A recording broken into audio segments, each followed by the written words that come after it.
your top line, there's a tremendous swath of customers out there, external, internal, incredible stats, tens of millions of burden hours. Give us an example. I know you all are doing some very sophisticated things over there. An example of one of these programs you'd like to shine a light on for the listening audience.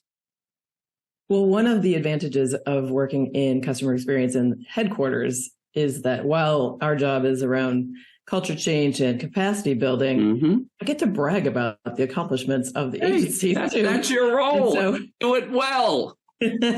One of them that I'm especially excited about, because I started my federal service with the digital service at U.S. Citizenship and Immigration Services in 2014, is that the team at USCIS looked at their call center data. And call center data is really important. Having a call center is really important. This is customer service, right? You need that. That's part of the journey. It's important because you need to be able to address people's issues that you couldn't otherwise anticipate, right? But it's basically reactive. And if you could be proactive, that's on the customer experience end. Hopefully you could keep people off the phone completely.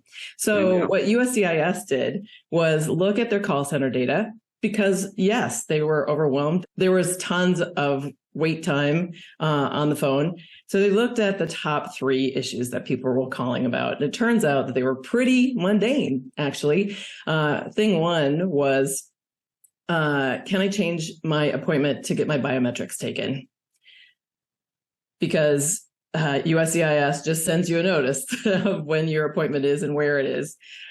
Second was changing your address. People move a lot, and many immigration processes take months or years. And we want to make sure that you keep your information up to date with the component. And third is, this is probably the biggest one, actually, what's the status of my case? Because again, sometimes it takes a long time to come through the process. And so when they started looking at these very, very frequent calls, they realized that they could build self-service into their website and make those transactions available for people. They could control their own biometrics appointments scheduling. They could control their own address tracking and keeping that up to date. And they now have enough data on types of cases that they can give a better range of what to expect in terms of when your case will move forward. And so they just launched a couple of these in the last couple of months. And it's so marvelous to see that advance.